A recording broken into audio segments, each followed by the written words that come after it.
이제 기본적인 보험 용어에 대한 이해는 좀 되셨을 것 같아요. 예. 자, 그러면 이제는 박 실장님이 이제 해지환급금 손해를 볼 법했던 사연들을 좀 소개해드리면서 어떻게 추가 해지환급금을 또 받게 되었는지 설명을 한번 들어보도록 하겠습니다. 이번에는 특별히 성공한 지 얼마 안 된 건들, 뭐 열흘 이내의 건들을 오늘 특별히 준비를 해봤습니다. 이분은 김땡땡 의뢰인과 이땡땡 의뢰인인데 두 분은 부부셨습니다. 삼성생명에 2016년 1월에 통합 유니버셜 종신보험을 가입하셨었고요. 한 분의 월납보험료가 100만 원이었고 또 한 분의 월납보험료가 50만 원. 이분들이 실질적으로 작성했던 문답지를 보고 설명을 드리도록 하겠습니다. 처음 가입한 이유는 대출금 5년에 1억 만들어 갚을 계획이었고 이율이 적금보다 높다는 말에 가입하게 되었습니다. 처음에 설계사분과 이야기한 내용은 이 상품에 가입을 5년짜리로 하여 만들기로 하였으나 두 계좌로 와이프 거 5년, 제 거 10년 나누어서 하는 것이 좋다고 설명을 들었고 와이프 쪽에 추가 납입을 많이 해서 100% 환급하자는 내용이었으나 제 거 2년 의무 납입 후 납입하지 않아도 되는 줄로 알고 시행하려고 했으나 제 것에 정지미 납부하지 않으면 제가 납부한 금액에서 차감된다는 걸 알고 지금까지 시행하지 못하였습니다. 제가 앞에서 말했던 이게 납입유예입니다. 납입유예 보험료를 더 이상 내지 않더라도 위험보험료가 차업비가 차감된다는 걸 나중에 알게 되는 겁니다. 또한 제가 10년 납입, 10년 추가 납입으로 알고 있었으나 증권을 보니까 20년 납입으로 되어 있었습니다. 저는 5년 동안 제 빚을 갚으려고 했던 건데 지금은 이러지도 저러지도 못하는 상황입니다. 또한 2월도 저는 매월 이자가 붙는 것을 알고 있었으나 그렇지 못한 상황인 것 같습니다. 제 고모의 아는 분이라 함부로 못하는 부분입니다. 6월 8일날 삼성생명의 민원이 접수가 됐었고요. 6월 23일날 종결이 됐었습니다. 일단 설계사하고 통화했던 내용들에 대해서 녹취 파일이 있었습니다. 그래서 그 녹취 파일 요구를 하였고 제가 일일이 들어보는 과정에서 설계사 잘못된 안내 부분이 있어가지고 그 포인트로 잡았었습니다. 근데 이분은 좀 안타까웠던 게 이제 보험사에서 민원을 넣었더니 두 건 중에 한 건을 수용해줄 테니까 협의를 하자 이렇게 요청이 들어왔고 제가 의뢰인에게 그대로 안내를 드렸었습니다. 보험사에서 이렇게 요구를 하는데 그냥 한 건만 수용하는 조건에서 협의를 하실 겁니까? 아니면 끝까지 가보실 겁니까? 오랫동안 지쳤던 이분들 입장에서는 반일에도 견지하는 마음에 협의로 마무리된 건입니다. 개인적으로 안타까운 건입니다. 그래서 김땡땡 의뢰인은 총 납입했던 보험료가 2,811만 원 정도 됐었고요. 이때 당시 해지하게 되면 받을 수 있는 돈이 한 1,800만 원 정도 됐었습니다. 결국은 해지하게 저희를 만나지 않고 해지를 했다면 한 930만 원 정도 손해를 볼 법한 상황이었는데 저희 컨설팅을 통해 가지고 총 납입했던 보험료 전부를 환급받게 되신 분입니다. 이분은 윤땡땡 의뢰인이라는 분이시고요. 2019년 12월 달에 오렌지라이프 생명에 멋진 오렌지 종신보험을 가입하셨습니다. 이분이 총 납입했던 보험료는 600만 원 정도 됐었고요.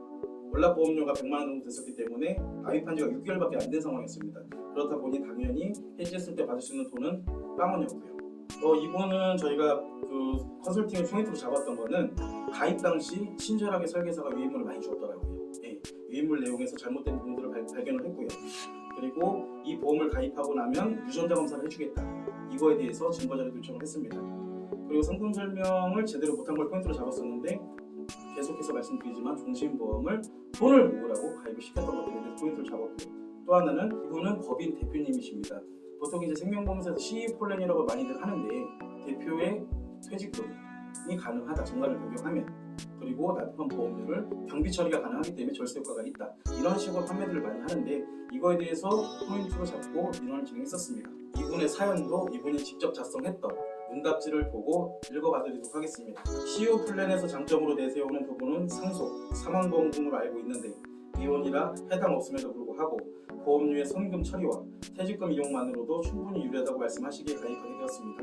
하지만 막상 송금 처리하여 절세되는 부분이 크지 않았고 퇴직금도 위험성이 있다는 부점이 부당하다고 느껴집니다. 결국 이분은 납입했던 보험료인 597만 6천 원, 단 1원의 손해 없이 전액 환급 받으셨습니다.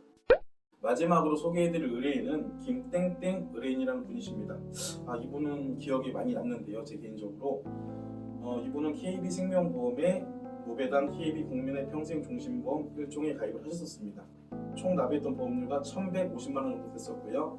해지하게 되면 받을 수 있는 돈이 한 225만 원 정도 됐었습니다. 결국은 이때 당시 해지를 했다면 한 930만 원 정도의 손해가 발생될 상황이었습니다.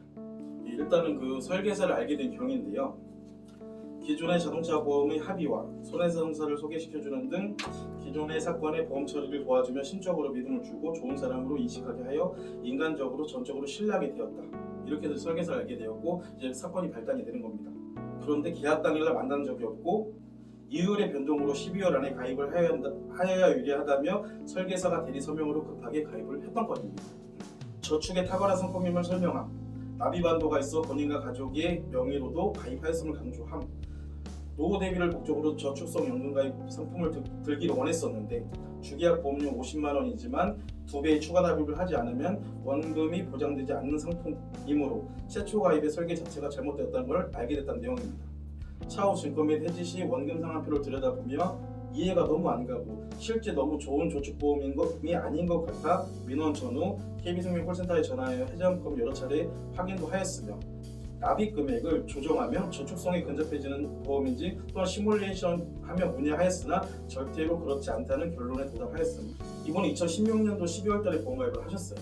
근데 본인이 잘못 보험 가입한 걸 알고 나서 2018년 11월에 직접 보험회사에 민원을 넣었습니다.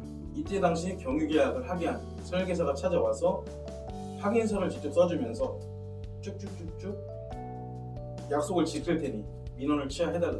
민원 신청으로 인한 본인과 경유계약자에게 세상에 못할 짓을, 그러니까 이 의뢰인이 설계사한테 못할 짓을 했다고 얘기한 겁니다.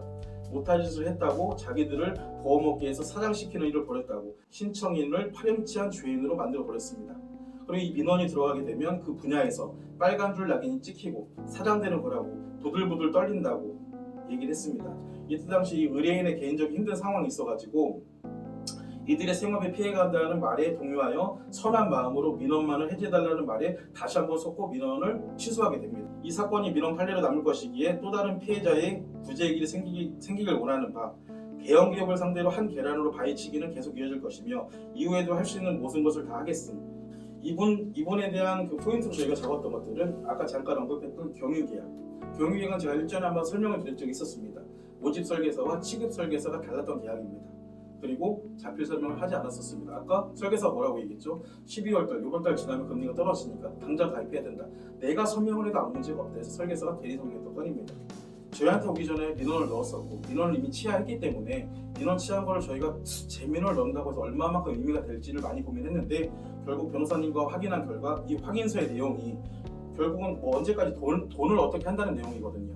아 그래, 종신보험인데 결국은 돈을 얘기했다는 걸 증거로 잡으면 되겠다. 이걸 포인트로 해서 진행했던 건입니다. 6월 1일 날 민원이 진행됐었고요. 6월 17일 날 종결이 됐었습니다. 총 납입했던 1,155만 원을 모두 돌려받았기 때문에 추가적으로 원래 해지하면 손해볼 수 있었던 930만 원까지 환급받은 케이스입니다.